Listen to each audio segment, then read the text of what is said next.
In peace, I am goodwill. In war, I am the metaphor of raw power. In victory, I am magnanimity.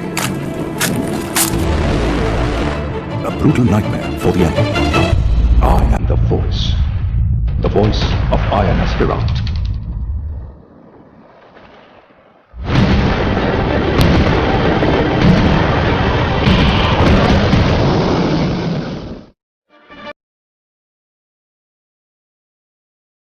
Born of the finest steel, to be tempered in the fiercest of battles to come, she took shape at Vickers Shipyard in Barrow, United Kingdom.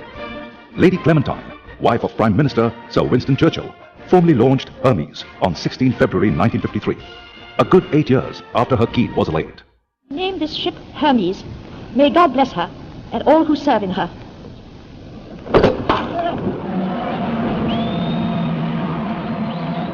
Over the next 25 years, HMS Hermes served the Royal Navy in 3 different avatars, as a strike carrier between 1959 to 1970, and as a commando anti-submarine warfare carrier between 1970 to 1980. Her third and final role from 1980 onwards was that of a vertical short takeoff and landing V-stall carrier, for which she underwent major structural modifications. This included the famous nose job, a 12-degree ramp designed to optimally launch Sea Harrier operations. Just few years into her latest avatar, the future of Hermes looked bleak as talks of retiring the ship were rife. Fate stepped in the form of the Argentine invasion of the Falkland Islands. The coming months proved to be a litmus test for Hermes and her air element. The war was fought over 9,000 nautical miles away, in adverse weather conditions close to the Antarctic Circle, against seemingly impossible odds. As the flagship of the British Task Force, Hermes launched a formidable 2,376 Harrier sorties and struck down over 35 enemy fighter aircrafts. This delivered a decisive blow to the enemy. She returned home victorious to a hero's welcome. Soon after the war, she was removed from active service. While many were saddened at the end of an era, no one imagined the glorious future that lay ahead. Coincidentally, INS Vikrant was nearing the end of her service life, and the Indian Navy was mulling over the need for a second aircraft carrier. On 24th April 1986, the Indian Navy acquired the HMS Hermes at a cost of £63 million. Not all warships are majestic. Viraat elated the stature of the term majestic. After an extensive year-long refit, INS Viraat was commissioned on 12th May 1987. Captain Vinod Pasricha, now Sena Medal, took over as the commissioning commanding officer. She was subjected to a grueling set of tests and trials, which she successfully aced. Finally, INS Viraat sailed from Plymouth to India on 23rd July 1987.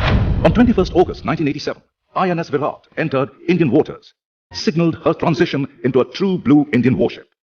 INS Viraat now sported a proud new crest, a soaring eagle, symbolizing superior air power. Clutched in the eagle's talons are 5 arrows, which represented the ship's versatile weapon capabilities. A brand new Sanskrit motto, Jalameva Yasya, Balameva Datsya, meaning he who controls the sea is all-powerful, was adopted. With a full load displacement of 28,700 tons, she is a swell 227 meters long and 49 meters wide, conventionally powered and steam-propelled. She is capable of operating at sea for durations in excess of 3 months at a time, while sustaining speeds of up to 26 knots. Viraat's generators produce 9 megawatts of electric power, enough to power up a small city. With a highly motivated complement of 150 officers and 1,500 sailors, Viraat is a veritable mini-city on the move. She operates Sea Harrier fighters of INAS 300 Squadron, popularly called White Tigers, capable of V-stall.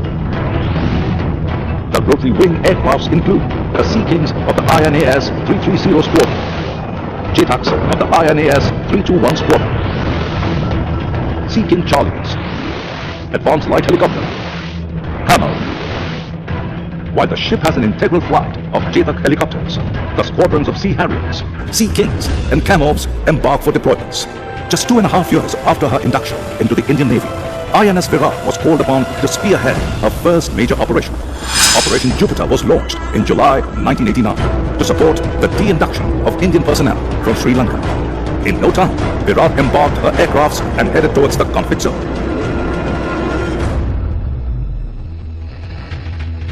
"76 helicopter sorties were mounted over a period of 6 hours off Kochi to embark over 360 soldiers of the 7 Garhwal rifles. Over the next few weeks, Viraat and her fleet remained deployed near the war zone, utilizing the time to hone soldiers for airborne assault operations. To mark this watershed event, Viraat was affiliated with the Garhwal Rifles and Scouts, an elite infantry regiment of the Indian Army. Viraat was called into action yet again during Operation Parakram. As a flagship of the Western Fleet, she was instrumental in exercising maritime control over the North Arabian Sea. Viraat has remained the cornerstone of the Indian Navy's concept of operations in war and peace.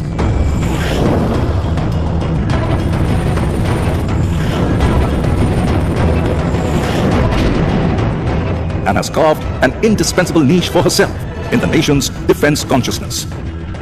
She has led the Indian Navy in numerous international joint exercises, like Malabar with US Navy, Varuna with French Navy, and has been an integral element of all major naval exercises. Her last operational deployment was for participation in the International Fleet Review, IFR 2016 at Visakhapatnam.